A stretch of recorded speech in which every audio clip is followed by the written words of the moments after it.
24 का आप देख ही रहे हैं, उनका चुनाव का मामला जानते हैं कि अब इस बार चुनाव उनको जितना नहीं है, पूरे देश की जनता जवाब देगी। जो बैन किए हैं उनका एक ही मकसद है कि किसी को टारगेट बनाएंगे तो आपसी विवाद होगा, लेकिन इसी बात नहीं। हम लोग तो संदेश देते पूरे हिंदुस्तान को, कुछ नहीं, आप चुपचाप रहो, 24 का जवाब। ये बात कभी उठाया आपने? कभी नहीं उठाया।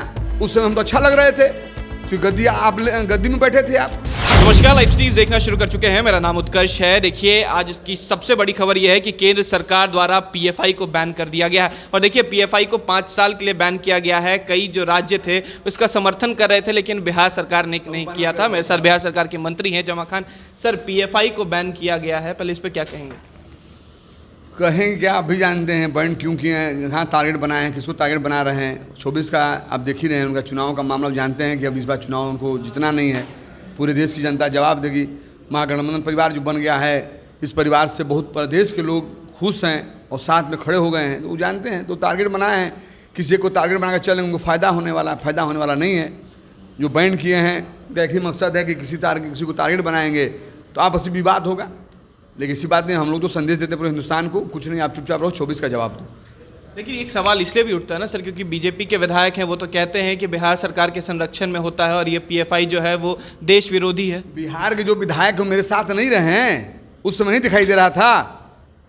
बिहार के जो विधायक हमारे भाई बोल रहे हैं या जो नेता बोल रहे हैं, बिहार बीजेपी के बड़े बड़े नेता बोल रहे हैं, मैं उनसे कहना चाहता हूँ, मेरे साथ आप रहे ना। ये बात कभी उठाया आपने? कभी नहीं उठाया। उस समय हम तो अच्छा लग रहे थे क्योंकि गद्दी में बैठे थे आप। और यहाँ बिहार की बात थोड़ी है, हिंदुस्तान में किसी कोने में जाइए ना, जहाँ उनकी सरकार नहीं है, जबरदस्ती गुंडई से वो सरकार बदल रहा है। आप नहीं देखे, आप छिपा हुआ है। ये लोग सिर्फ तानाशाही कर रहा है, वन साइड काम कर रहा है, गुंडई की तरह कर रहा है, जो तानाशाही इस हिंदुस्तान की जनता को एकदम पसंद नहीं रहेगा। 24 में आप देख लीजिएगा, हिंदुस्तान का एक भाईचारा का, मोहब्बत का पूरे दुनिया को पैगाम दिया हिंदुस्तान के लोगों ने, और उसका एक खूबसूरती था हिंदुस्तान का। इस खूबसूरती को तोड़ने के लिए ये लोग तैयार है, तोड़ना चाहते हैं। इसी पार्टी में बहुत अच्छे भी लोग हैं जो नहीं चाहते ऐसा। उनका दिल से पूछिएगा तो हिंदुस्तान के रो रहे हैं कि भाईचारा में बिगड़े, नुकसान न हो। उन्होंने हिंदुस्तान में कहीं ना कहीं देखा है, नज़दीक से देखा है। ये लोग नज़दीक से नहीं देखे हैं। जिस समय हिंदुस्तान गुलाम था, जंजीरों में जकड़ा हुआ था, उस समय हिंदुस्तान के तमाम समाज के लोगों ने लगकर कुर्बानियाँ दी। करोड़ों लोगों ने जान नहीं दे दिया इस देश के लिए, हम हमारे आपके लिए। ये लोग उस समय कहाँ थे? उसमें पता नहीं था। आज है जो खूबसूरत हिंदुस्तान बना, कैसे बिखेर दें, कैसे नुकसान कर दें, उनका ये मकसद है। 24 में निश्चित तौर पर जनता इनको जवाब देगी। ये जो अभी किए हैं, जो आपने बताया है, ये तो अभी कम है, आगे भी करेंगे बहुत कुछ। मैं हिंदुस्तान के आवाम से कहना चाहता हूँ, आप लोग होशियार रहिए, भाईचारा न बिगड़े, कुछ भी करें आपस में मिलजुल कर रहिए।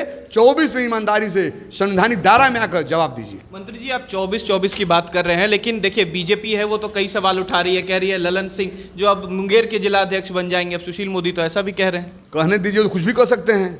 गद्दियाँ दे देंगे, अभी खुश हो जाएंगे, कुछ नहीं कहेंगे। आप नहीं जानते हैं, अगर अभी गद्दी दे देंगे, आप लूटिए, वो खुश हो जाएंगे, सब अच्छे हो जाएंगे।